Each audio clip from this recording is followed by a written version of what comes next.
अभी हमारे साथ भाटपाड़ा से विधायक पवन सिंह जी हैं। पवन सिंह जो है, अगर आप देखेंगे तो टीएमसी को जवाब देने के लिए युवा विधायक के रूप में जाने जाते रहे हैं और खासकर ये इलाका जो है काफी इंपॉर्टेंट है। हम पवन जी से सीधे जुड़ते हैं और समझने का प्रयास करते हैं। सबसे पहले तो इनसे मुद्दे की बात कर लेते हैं कि आपको क्या लगता है कि दूसरी बार के आप विधायक रहे, क्या कुछ छूटा? आपका पूरा परिवार जो है लगभग 45 साल से इस क्षेत्र का जो है विकास का काम कर रहे हैं, या विकास कहीं रुका है? देखिए, विकास तो सच में बहुत रुका है, क्योंकि हमारे जब पिताजी उस टाइम टीएमसी के विधायक थे और प्लस चेयरमैन भी थे, तो उस टाइम जिस रफ्तार से वो काम किए थे, उनके जाने के बाद, मतलब बीजेपी ज्वाइन करने के बाद, वो पूरा, क्योंकि बीजेपी एक यहाँ तो ओपोनेंट है, ओपोनेंट पार्टी सत्ता में है नहीं, तो पूरा काम उनका वहीं तक जहाँ तक किए थे उसके बाद स्टॉप हो गया। उसके बाद कोई भी नया काम हम लोग प्रोग्रेस नहीं कर पाए। हमारे आने के बाद 2019 और 2021 तक बाई इलेक्शन में हम जीते थे, 2 साल हमको मिला था। 2 साल में तो बिल्कुल काम नहीं हो पाया था, क्योंकि मेरा फंड को यूज़ करने ये लोग नहीं देते थे।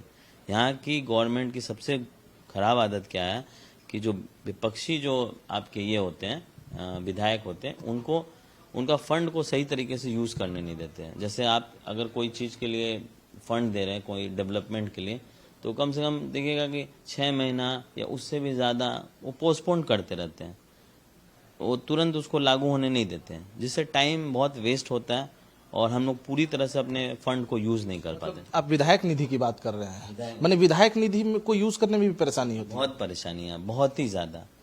मतलब यहाँ किसी भी तरह से एक ओपोनेंट विधायक को, दूसरे पार्टी का, जो सत्ता में पार्टी नहीं है, उसके विधायक को यहाँ काम करने में बहुत सारा चैलेंजेस फेस करना पड़ता है।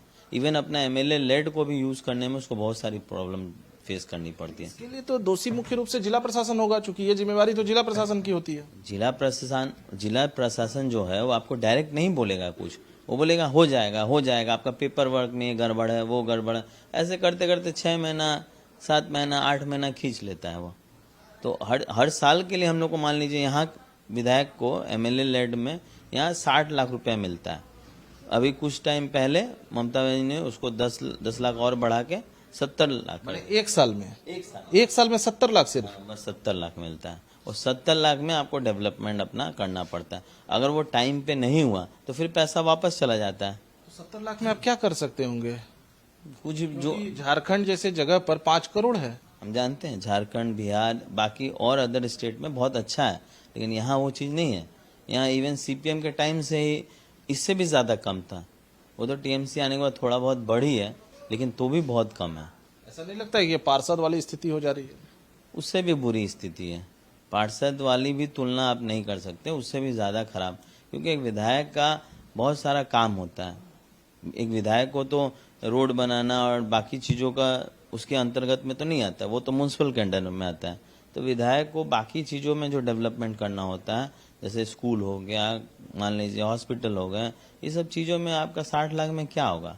कुछ नहीं होगा। 60-70 लाख कोई मायने। इसके लिए 77 विधायक सदन में थे, तो आवाज आप लोगों ने उठाई? वहाँ आवाज़ उठाने से अगर काम हो जाता तो अभी तक हम लोग ने बंगाल में बहुत कुछ कर चुके रहते हैं। आप आवाज़ उठाइएगा, पहले तो देखिएगा सभी जितने भी अदर स्टेट है, वहाँ आपके विधानसभा में लाइव ये होता है, यहाँ नहीं होता है। अच्छा, हर जगह लाइव वीडियो अब शुरू कर दिया गया, यहाँ नहीं है। लाइव स्ट्रीमिंग होता है ना, यहाँ नहीं होता है। उसके बाद बहुत बार ऐसा होता है कि अगर आप आवाज़ उठा रहे हैं और सत्ता दल को पसंद नहीं है, तो आपका रिकॉर्डिंग डिलीट हो जाता है। मतलब समझिए आप, डिक्टेटरशिप वाला काम है पूरा। आप कुछ भी कर लीजिए, क्या करेगा? लड़ाई झगड़ा करेगा? अब लड़ाई झगड़ा यहाँ तो मार पीट के घुसा देंगे एमएलए सबको। कितनी बार हमारे विधायक लोग के ऊपर अटैक हुआ है विधानसभा के अंदर, मतलब असॉल्ट हुआ है, फिजिकल असॉल्ट हुआ है। वो भी बाहर आ पाता है कि नहीं, मीडिया में आ पाता है कि नहीं, कि इस तरीके से चीजें हुई, वीडियो उसका कुछ भी बाहर? कुछ अगर हम लोग अपने से ले पाते हैं तो ले लेते हैं वीडियो, नहीं तो ज़्यादातर आता नहीं है वीडियो। इसी वजह से तो लाइव स्ट्रीमिंग नहीं होती यहाँ। बीजेपी अगर आती है तो मुझे लगता है ये चीजें तो अब हो जाएंगी। बिल्कुल होनी भी चाहिए। देखिए, मेरे हिसाब से विधानसभा में जो भी डिस्कशन होता है वो आम जनता को जानना और देखना दोनों ज़रूरी है, क्योंकि इससे ये भी पता चलती है कि जो सरकार है आम जनता के लिए कितना अच्छा काम करी, कितने अच्छे फैसले ले रही हैं और कितना डेवलपमेंट के बारे में उनका विजन है, ये चीज़ें साफ साफ दिखनी चाहिए लोगों के सामने। अब वही वाली हाल हो गई, जंगल में मोर नाचा किसने देखा। अब विधानसभा के अंदर क्या हो रहा है क्या नहीं कौन जानता है। अब बाहर निकल के झूठ बोलोगे, जो भी बोलोगे, जो मीडिया में बोलोगे, पब्लिक को मानना पड़ेगा। पब्लिक तो अपने आंखों से देखा नहीं है। तो इस तरह की चीज़ें होती है, परेशानी बहुत ज़्यादा है, बहुत ही ज़्यादा। कैसे सॉल्व करेंगे? सॉल्व करेंगे, इसीलिए तो लड़ाई कर रहे हैं हम लोग, लड़ाई कर रहे हैं। और हम लोग से ज़्यादा तो पीड़ित आम जनता है। आम जनता को भी समझ में आ रहा है कि अगर बदलाव नहीं होगा तो इससे ज़्यादा बुरा दिन हमको देखना पड़ेगा।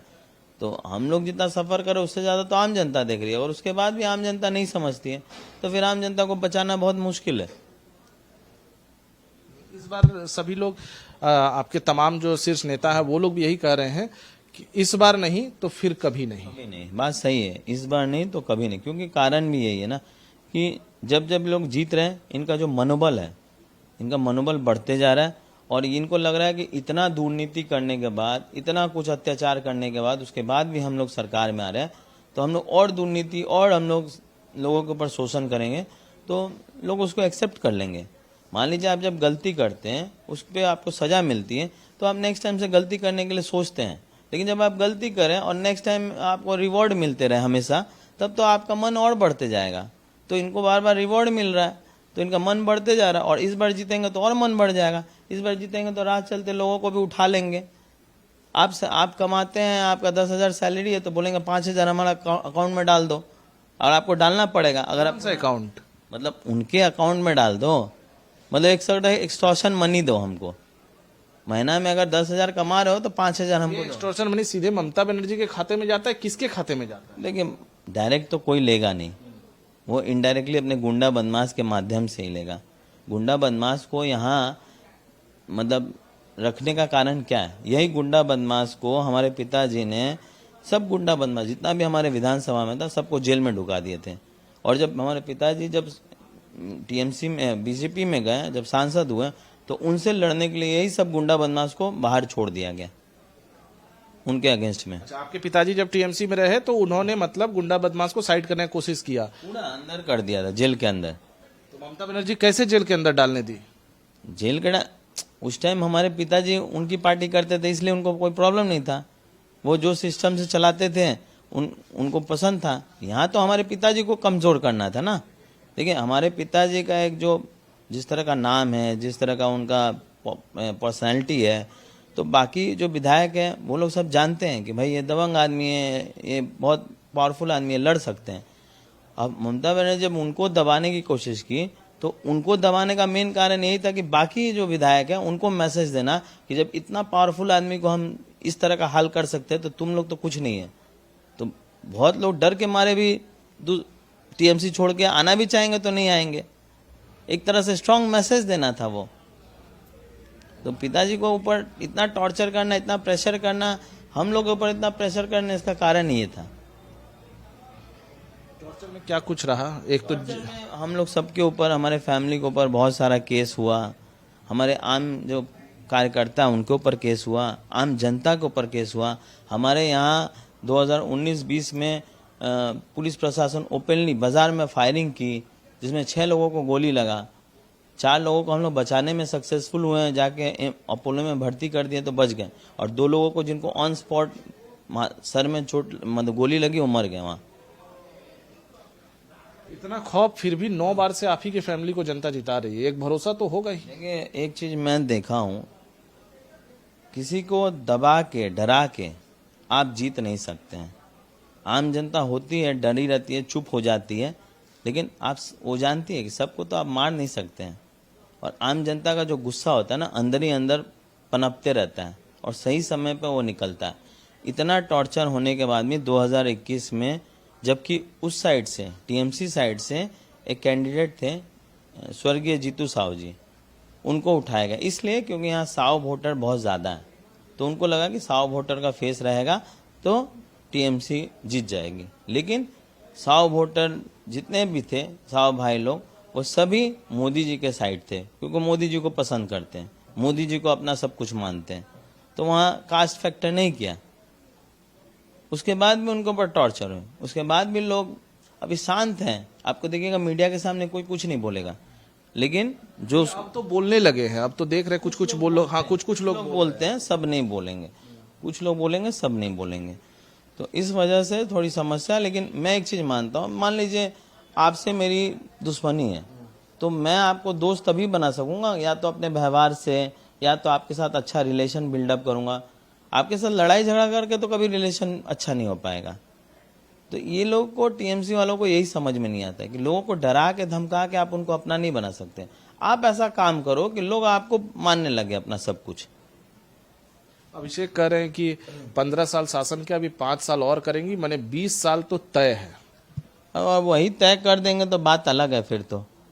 तब तो हर आदमी अगर अपने हिसाब से तय करने लगा तो फिर वोटिंग सिस्टम बंद हो जाना चाहिए। आम जनता को वोट देने का जरूरत ही नहीं है। फिर नेता ही लोग डिसाइड करने लगे कि हम 20 साल रहेंगे तो हम 40 साल रहेंगे तो हम 50 साल रहेंगे, तो आम जनता का तो कोई वैल्यू नहीं है फिर तो, जब इतना कॉन्फिडेंस से वो बोल रहे हैं तो। अच्छा, जनता ये भी सोचती है कि भाई अभिषेक बनर्जी, ईडी प्रकरण हुआ, तमाम प्रकरण हुए, लेकिन उसके बावजूद कार्रवाई कुछ नहीं हो पाती है। जनता के बीच ये भी मैसेज है कि सब लोग एक हैं, राजनीति में जब लोग आएंगे तो फिर एक हो जाएंगे। देखिए एक बात होती है, जो पोस्ट पे बैठा हुआ इंसान होता है ना, उसको बहुत कुछ सोच समझ के चलना पड़ता है। और ये लोग अपना सबसे बड़ा हथियार किसको बनाए जानते हैं? एक समुदाय को। और उस समुदाय को हर तरह से बहला के फुसला के उसको मिसयूज करने को मतलब इंकरेज करते हैं। तो इसीलिए बहुत सारी चीजों को सोचना पड़ता है, समझना पड़ता है। उस कार्रवाई में क्या सोचना है? मान लीजिए ईडी अगर किसी चीज पर कार्रवाई करना चाह रही है और उनको पक्के सबूत होंगे तभी ना कार्रवाई के लिए आगे बढ़ जाओगे। लेकिन पब्लिक के बीच ये है, ये मैं सवाल नहीं कर रहा हूँ, पब्लिक ने कहा कि देखिए ऊपर लेवल पर जाके सब एक हो जाते हैं, काहे नहीं अभिषेक बनर्जी पे कार्रवाई हो रही है, क्यों नहीं ममता दीदी पर कार्रवाई हो रही है? अच्छा एक बात बताइए, कानून बोल के भी तो कोई सिस्टम है, सुप्रीम कोर्ट भी तो कुछ होता है। तो आप बताइए, मान लीजिए ईडी या जो भी सेंट्रल गवर्नमेंट की जो भी एजेंसियां हैं वो उनको पकड़ती हैं, लेकिन ये लोग इतने इतने करोड़ करोड़ रुपए खर्चा करके, इतने बड़े बड़े वकील हायर करके ये निकल जाते हैं। तो वो पैसा किसका है? आम जनता का है। लूप फॉल तो आईओ का हुआ ना, जो इन्वेस्टिगेशन अफसर होते हैं उनका लूप फॉल हुआ, तो वो तो मान लीजिए केंद्र के अधीन है। अच्छा लूप होल मान ले रहे हैं कि अच्छा ये जो आर्जिकल वाला केस हुआ, आर्जिकल का केस में जो सीबीआई को कब दिया गया? 1 हफ्ते बाद दिया गया। 1 हफ्ते में एविडेंस को कितने अच्छे से आप ये कर सकते हैं, डिस्ट्रॉय कर सकते हैं। उसके बाद अगर सीबीआई को दीजिएगा तो भगवान तो नहीं ना है कि वो आके 1 हफ्ते में जो भी डिस्ट्रॉय हुआ है, जो भी एविडेंस उसको निकाल लेगा। वो कुछ चीजें, और वो भी सीआईडी को लगा के वो एविडेंस को डिस्ट्रॉय किया गया है, सभी लोग ने देखा है। इवन बॉडी को कितना जल्दी जलाया गया, जबकि इस तरह का जब घटना होता है तो बॉडी को इतना जल्दी जलाया नहीं जाता, बॉडी को रखा जाता है, उसका इन्वेस्टिगेशन होता है, उसके बॉडी में जो भी चीजें हुई हैं उसको जांच पड़ताल में किया जाता है। लेकिन इन लोगों ने जल्दी जल्दी क्यों जलाया? जितना हो सके चीजों को डिस्ट्रॉय करना है, एविडेंस को, और उसके बाद फिर ये बोलना है कि ठीक है, फिर बाद में जितना भी ये था सीबीआई के ऊपर डाल देना है। तो सीबीआई क्या करेगा इसमें? बहुत सारी चीजें इन लोग मतलब मैनिपुलेट कर देती है चीजों को। मुझे यही है कि कुछ चीजें बहुत जल्दी होनी चाहिए, फास्ट फॉरवर्ड। आज ही देखिए ना, अगर आप एक गरीब आदमी अगर कोर्ट में जाता है जजमेंट के लिए, तो उसको कितने कितने सालों तक वेट करना पड़ता है। एक अमीर आदमी पैसा देके तुरंत सुनवाई होता है, तुरंत फैसला भी हो जाता है। तो कुछ तो लूप होल है ही हमारा जुडिशियल में। जुडिशियल पर हम लोग प्रहार ना करें, हम लोग जुडिशियल प्रहार नहीं करें। घुसपैठ कितना बड़ा मुद्दा है? घुसपैठ तो बहुत बड़ा मुद्दा है, क्योंकि घुसपैठ पहले बंगाल को डिस्ट्रॉय कर रहा था, अभी पूरे देश को डिस्ट्रॉय कर रहा है। बंगाल से होकर झारखंड, बिहार और बाकी अदर स्टेट में जा रहा है। और ये एक तरह से हमारे आने वाली पीढ़ी के लिए थोड़ा तो प्रॉब्लम होगा। झारखंड में तो हेमंत जी की सरकार बन गई, लोग कहते हैं कि हेमंता जी आए और इतना घुसपैठ चिल्लाए कि वहां कुछ था नहीं, इस वजह से हेमंत जी की सरकार बन गई। वहां कहीं ऐसा तो नहीं कि यहाँ भी घुसपैठ चिल्लाते रहे, ममता दीदी की सरकार बन जाए? फिर देखिए बन गई क्या, उनके समय में क्या हुआ क्या नहीं, हम तो उतना अच्छा से देखे नहीं चीज़ों को और ना ही हम उतना जानते हैं। लेकिन ये बहुत बड़ा मुद्दा है, अगर इस पे हम लोग राजनीति ना करें तो ज़्यादा अच्छा होगा। क्योंकि बात ये होती है ना, जब देश हित की बात हो ना तो सभी को एकजुट होना चाहिए। सिर्फ सत्ता में रहने के लिए और पावरफुल बनने के लिए आप अगर ऐसे बाहरी वालों को अपने घर में घुसाने लगेंगे तो आने वाले समय में आपके बच्चों को प्रॉब्लम होगा, आने वाले समय में आपके जनरेशन को प्रॉब्लम होगा। आप देखिए बांग्लादेश में क्या हुआ, शेख हसीना जी बहुत अच्छा काम कर रही थी, अपने देश को इकोनॉमी को कहाँ से कहाँ पहुँचा दी, लेकिन लास्ट में क्या हुआ, उनके जैसे नेता को वहाँ से भागना पड़ा और जितने भी उनके नेता थे उनको चुन चुन के मारा गया। तो कुछ ऐसे मानसिकता के जो लोग होते हैं ना, वो किसी को ये नहीं करते, छोड़ते नहीं है, वो सभी को मारेंगे।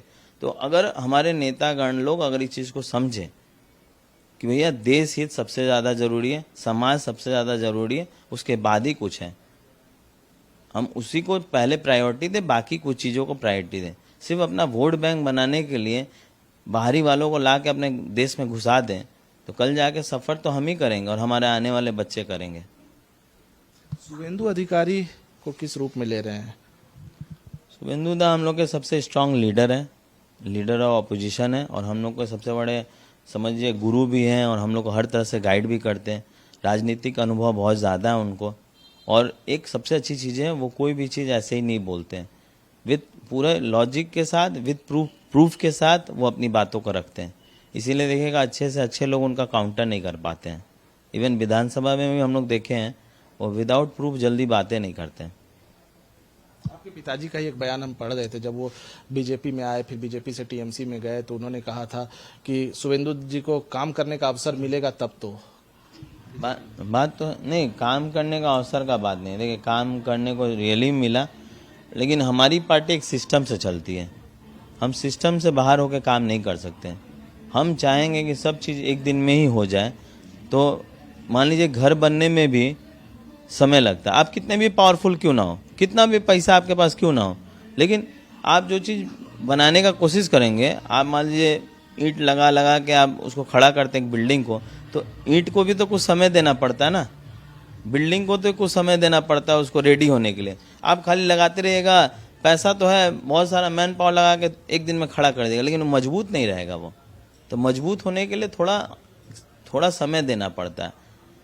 अब हम अगर बोलेंगे कि हमको पार्टी पूरा फुल फेज में हमको पावर दे दे और हम उसको सब चीज़ को ठीक कर दें, तो हर चीज़ का एक्शन और रिएक्शन दोनों होता है। मान लीजिए हम सिर्फ एक्शन ही लेते ना, तो उसका ऑपोजिट रिएक्शन भी तो होगा, तो इसीलिए बहुत चीज़ें सोच समझ के करनी पड़ती है। दादाजी भी विधायक रहे, पिताजी भी विधायक रहे, आपकी खुद की इच्छा रही आने की या पिताजी का दबाव रहा कि नहीं यार राजनीति में? नहीं, मेरी इच्छा कभी भी नहीं थी राजनीति में आने की। अगर राजनीति में मेरी इच्छा होती तो हम बहुत शुरू से राजनीति ज्वाइन कर लेते। हम राजनीति को पसंद भी नहीं करते थे, क्योंकि मुझे लगता है राजनीति में झूठ बोलना पड़ता है, कभी कभी लोगों का विश्वास टूटता है, जो मुझे बहुत पसंद नहीं है। लेकिन हमें एक चीज़ पसंद था कि लोगों की सेवा करना, तो इसी वजह से हम तो चाहते थे अपने दादाजी के नाम पे एक एनजीओ खोलना, जिसमें बूढ़े लोगों को जो ओल्ड एज टाइप का एक ऐसे खोलकर उनको नहीं तो बहुत लोग अपने माँ बाप को छोड़ देते हैं, तो उनको रखना। लेकिन फिर हम एक दिन बैठे हुए थे, तो अपने दो साथी से बात हो रही थी, तो दो साथी बोल रहे थे कि जब तुमको इतना अच्छा काम करना है तो राजनीति में जाके भी तो कर सकते हो, सिर्फ यही चीज़ नहीं, और अपार्ट फ्रॉम इसका बहुत सारा चीज़ भी और हेल्प कर सकते हो लोगों को। तुम्हारे जैसे सोच वाले लड़कों को आना चाहिए। अगर सभी लोग नेगेटिव सोचने लगेंगे राजनीति के बारे में, तो फिर राजनीति में कुछ बचेगा ही नहीं अच्छा करने के लिए। तो मैं वही सोच के आया था। ओल्ड एज होम खोला? ओल्ड एज खोलने के लिए तो अभी पहले सरकार रहे तब, तो यहाँ तो एक अपने लिए बिजनेस खोलने के लिए या कुछ करने के लिए भी तो बहुत कुछ सोचना पड़ता है। यहाँ देखिए टाटा जैसी कंपनी को भगा देते हैं लोग, तो यहाँ अच्छा काम करने के लिए बहुत चैलेंजिंग फेस करना। एनजीओ करके वो तो काम कर ही सकते, इतनी आसान नहीं है, इतनी आसान। आपको पता है कि हॉस्पिटल में हमने 30 लाख का मशीन दिया है, एक्सरे मशीन, यूएसजी मशीन लगा दिए, इस शर्त पे कि आप उसका उद्घाटन नहीं करेंगे। हमने बोला ठीक है कोई बात नहीं, लेकिन एक्सरे मशीन 2 साल से पड़ी हुई है, अभी भी उसको इम्प्लीमेंट नहीं किया गया। क्यों? क्योंकि एक बीजेपी के एमएलए ने उसको ये किया है, इसलिए उसको चलने नहीं दिया। डीएम को प्रेशर दिया, सुपरिटेंडेंट को प्रेशर दिया, वो ना नहीं बोले क्या बोलते हैं, एक्सरे रूम बनने में थोड़ा समय लग रहा है। अब बताइए 2 साल लगता है एक रूम बनने में, एक्सरे मशीन आके रखा हुआ है 2 साल से। वो मशीन हो सकता है खराब भी हो गया होगा, तो आप बताइए। और वो भी मैंने बहुत स्मार्टली किया, क्योंकि अगर उनको थोड़ा सा भी भनक हो जाता ना कि मैं इस तरह का कोई एक्टिविटी कर रहा हूँ, मेरा प्रोसेस को आधे में रोक देते हैं। तो मैंने बहुत उसको पूरा प्रोसेस को करने में मुझे 7 महीना लग गया। 7 महीना, जो 1 हफ्ते में काम हो सकता है वो 7 महीने हमको लग गया वो मशीन को हॉस्पिटल तक लाने के लिए। जब मशीन हॉस्पिटल में आ गई तब इनके कान खड़े हो गए, अरे इतना बड़ा काम कैसे हो गया, हम लोग को पता भी नहीं चला। झूठ बोलना सीखे या नहीं? झूठ बोलना अभी सीखे नहीं है, लेकिन कभी कभी लोग हमारे प्रेशर करते हैं कि झूठ बोलना चाहिए नहीं है। हम बोलते हैं झूठ बोलने का काम क्या ज़रूरत है, जब काम सच्ची से हो जाए तो झूठ क्यों बोलना। थोड़ा लेट होता है काम होने में, लेकिन हो जाता है। अच्छा, मोदी जी को और अमित शाह जी को किस रूप में देखते हैं? देखिए, ये हमारे सीनियर लीडर्स हैं और हमें ऐसा लगता है कि अपने सीनियर लीडरों से सीखना चाहिए हर समय, क्योंकि बहुत ऐसे चीज़ें होते हैं जो किताब में आपको नहीं मिलते हैं, चाहे कितने भी आप एजुकेटेड हो। बहुत ऐसे लोगों से, अभी यंग जनरेशन के लड़कों से जो बहुत अच्छे क्वालिफाइड है, अच्छे डिग्री होल्ड करते हैं, लेकिन अगर पूछिएगा कि एक विधायक का काम क्या होता है, कि म्यूनसिपल का चेयरमैन का काम क्या होता है, उनको नहीं पता होगा। वो आपको ग्राउंड में ही आके पता चलेगा जब आप उस जगह पर बैठिएगा। तो एक जो पोस्ट पे बैठा हुआ इंसान किस तरह से चीज़ों को हैंडल करता है और कितना मुश्किल फेस करना पड़ता है उसको, वो वही जानते हैं। तो इसीलिए मैं सोचता हूँ, मैं एक विधायक होकर इतना चीज़ों को हैंडल करना मेरे लिए कितना चैलेंजिंग होता है। तो हमारे प्रधानमंत्री, हमारे गृह मंत्री कितना कुछ प्रेशर झेलते होंगे अपने देश को, मतलब एक अच्छा देश बनाने के चक्कर में कितने कुछ हैंडल करना पड़ता होगा उनको। तो इसीलिए हमें अपने सीनियर लीडर्स का, अपने बड़े बड़े लीडर्स का सम्मान करना चाहिए। फर्स्ट फेज में जो चुनाव हुआ, क्या लगता है कितनी सीटें? अमित शाह तो कह के चले गए कि 110, ग्राउंड रियलिटी क्या है? देखिए, अगर हमारे इतने बड़े लीडर अगर कुछ बोल रहे हैं तो कुछ ना कुछ कैलकुलेशन तो जरूर होगा, और उनके कैलकुलेशन पे चैलेंज हम नहीं कर सकते, हम विश्वास करते हैं। आपको लगता है कि चीजें होंगी? बिल्कुल, हमको लगता होगी। अच्छा, अपने क्षेत्र में इस बार अगर आप विधायक बन जाते हैं तो अगर 3 काम हम कहें कि क्या करने की आवश्यकता है तो क्या करेंगे? विधायक तो हम पहले भी थे। विधायक बनना मेरे लिए मैटर नहीं करता, मेरे लिए सरकार रहना मैटर करता है, क्योंकि सरकार होगा तभी ये 3 काम हो पाएगी। क्योंकि अगर नहीं हुआ तो ऐसे ही हाल होगी जैसे मशीन आके पड़ी हुई है और वो इम्प्लीमेंट नहीं हो रही है। तो मेरा सबसे पहला प्रायोरिटी है हॉस्पिटल को लेकर, सेकंड है एजुकेशन को लेकर, स्कूल को बचाना। जैसे आज के टाइम में देखते हैं बड़े बड़े नेता लोग बोलते हैं कि ये स्पेशली टीएमसी नेता लोग बोलते हैं कि नया स्कूल बनाना। मैं बोलता नया स्कूल में पैसा क्यों खर्चा करना, नया स्कूल बनाने जाओगे ज़्यादा पैसा खर्चा होगा, ज़्यादा टाइम टेकिंग लगेगी। इससे जब पुराना स्कूल को ही अपग्रेडेड कर दो, कम पैसे में कम समय में एक अच्छा हम इन्वायरमेंट दे सकते हैं। अगर इच्छा हो करने की तो आप बहुत कुछ कर सकते हो, नहीं है तो फिर कुछ नहीं हो सकता। और सबसे बड़ा चीज़ है डेवलपमेंट। जैसे आप देख रहे हैं कि हमारे हाथ में म्यूनसिपल नहीं होने की वजह से हम लोग बेसिक फैसिलिटी भी अब लोगों को नहीं दे पाते हैं। एक अच्छा रोड, एक अच्छा पीने का पानी, एक अच्छा मतलब साफ सफाई होना, स्ट्रीट लाइट होना, उसके बाद आपका क्या बोलते हैं drainage system, sewerage line system, ये सब नहीं हो रहा है। और एक चीज़ आपने 3 जोड़ा है, हम एक और जोड़ दे रहे हैं, और जूट इंडस्ट्री को बचाना। क्योंकि जूट इंडस्ट्री, पिताजी लगातार लड़ाई, हाँ, जूट इंडस्ट्री हमारे बंगाल की बैकबोन है। अगर जूट इंडस्ट्री स्ट्रांग नहीं रहेगी तो कोई बाहरी वाले आके यहाँ इन्वेस्टमेंट क्यों करेंगे? क्योंकि वो देखेंगे यहाँ की जो प्रेजेंट इंडस्ट्री है उन्हीं की हालत ख़राब है, उसी को गवर्नमेंट कुछ नहीं कर रहे हैं, तो फिर हम लोग क्यों इन्वेस्ट करेंगे वहाँ?